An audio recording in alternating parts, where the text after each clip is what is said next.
Hey guys, I found the only gift that Dad wants this Father's Day. Goldbelly. Goldbelly ships the most iconic foods from the best restaurants across the country straight to his door for free. Let him relax and enjoy award-winning barbecue from Texas, epic deep dish pizza from Chicago, or colossal pastrami sandwiches from New York. Make Dad feel like an absolute legend this Father's Day and go to goldbelly.com to get 20% off your first order with promo code DAD. That's goldbelly.com, code DAD. Welcome to another bonus short lecture from the History Teachers Talking Podcast, where Tom or I will lecture on big topics in little time. For more information, you can visit us at www.historyteacherstalkingpodcast.com or visit evergreenpodcast.com.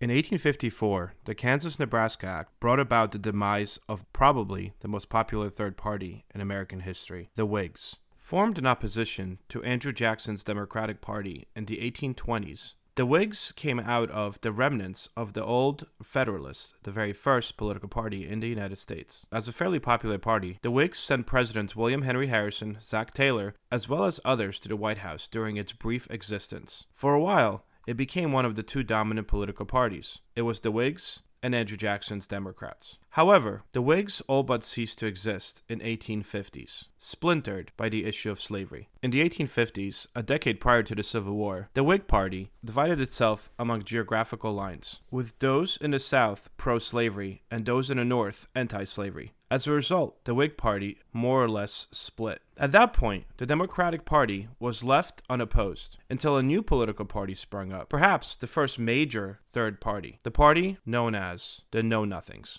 Before they were known as the Know-Nothing Party, the proper name for the new political party was the American Party, and it had its roots in a secret organization known as the Order of the Star-Spangled Banner. The members of this society believed in nativism, or the idea of favoring a native-born American over any immigrant. The initiation, often called Seeing Sam, called for memorization of passwords and hand signs. There's also a pledge to never betray the order. Also, one had to be 100% purebred Protestant Anglo-Saxon, and most definitely not a Catholic. Above all, if questioned about the secret society by any outsider, its members were told to respond with one simple phrase: I know nothing. By 1953, the Know Nothing Party had transformed itself into an actual political party. At its height, it included more than 100 elected congressmen. It also included 8 governors, and therefore controlling a share of half a dozen state legislators, from Massachusetts all the way to California, as well as thousands of local politicians. According to a Smithsonian article on the topic, these party members supported deporting any foreign beggars or criminals. They also called for a 21-year-old naturalization period for immigrants, mandatory Bible reading in schools,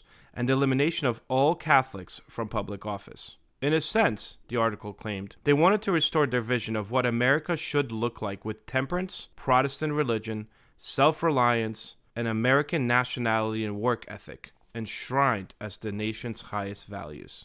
Primarily middle-class Protestants, the nativists were dismayed not only at the total number of new immigrants, but also at the number of Catholics among them. Two nativists, the Catholic immigrants who had flooded into the country during the 1830s and 1840s, were overly influenced by the Pope and could form a conspiracy to overthrow the American democratic system. While the Democratic Party courted immigrant voters, nativists voted for the Know-Nothing Party candidates. The Know-Nothing Party did surprisingly well at the polls in 1854. The party's two main leaders were Thomas R. Whitney and William Bill the Butcher Poole. William Whitney was the son of a silversmith who opened his own shop and wrote the magnum opus of the Know-Nothing, known as the Defense of the American Policy. Bill the Butcher Poole was actually a gang leader and a prize fighter, as well as a butcher. Once the two men got together to help form the Know-Nothing Party, their idea of only those with the proper qualifications deserving full rights embodied the party policy going forward. Women's suffrage was viewed as unnatural, and Catholics were a threat to the stability of the nation. Their biggest gripe was with the fact that anywhere between 10,000 to 100,000 immigrants entered the United States each year between the years 1820 and 1845. As a result of economic instability and potato famine in Ireland, most of those people that came in were Catholic. Suddenly, more than half of the residents of New York City were born abroad, and the Irish immigrants comprised 70% of all charity recipients in the city. According to that same Smithsonian article titled How the 19th Century Know-Nothing Party Reshaped American Politics, many of the major cities, including New York City and Boston, would see posters all over, claiming that Catholics and all persons who favored the Catholic Church were vile, imposters, liars, villains, and cowardly cutthroats. There was even an expose written by one Maria Monk who claimed to have gone undercover in one convent and accused priests of terrible actions against the nuns, as well as strangling babies. It did not matter that Monk was discovered as a fraud. Her book sold hundreds and thousands of copies. So conspiracy theories were so extravagant that many churches were burned as a result of the Know-Nothing Party's influence on local gangs. This influence amongst nativist groups spread from New York and Boston to then Philadelphia, Baltimore, Louisville, Cincinnati, New Orleans, St. Louis, and as far as San Francisco. Anything and everything that was wrong with the American society at the time was blamed on immigrants, foreigners, and Catholics. The beginning of the end for the party came on February 24, 1855, when its leader Poole was drinking in a New York City saloon when he got into a fight with another gang member, one who shot him in the chest. Dying a couple weeks later, his last words were, "Goodbye, boys.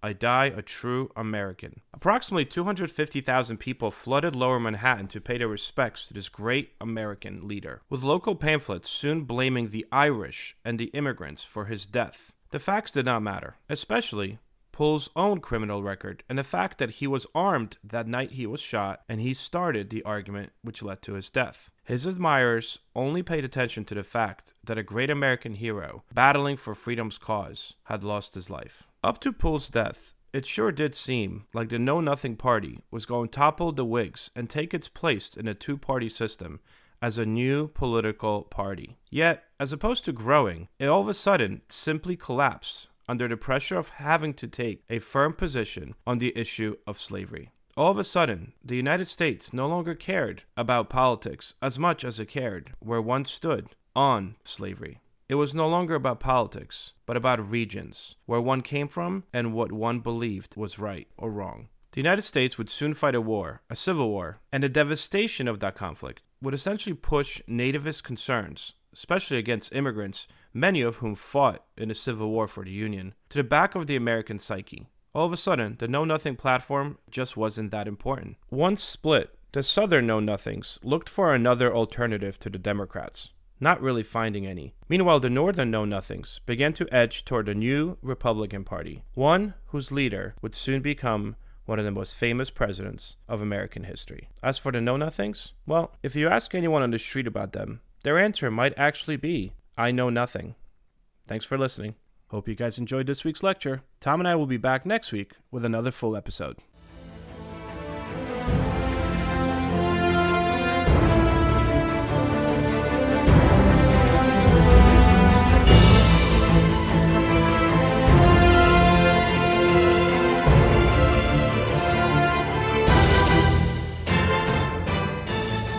I hope everyone enjoyed our podcast, and if you would like to email us, you can do so at historyteacherspodcast@gmail.com.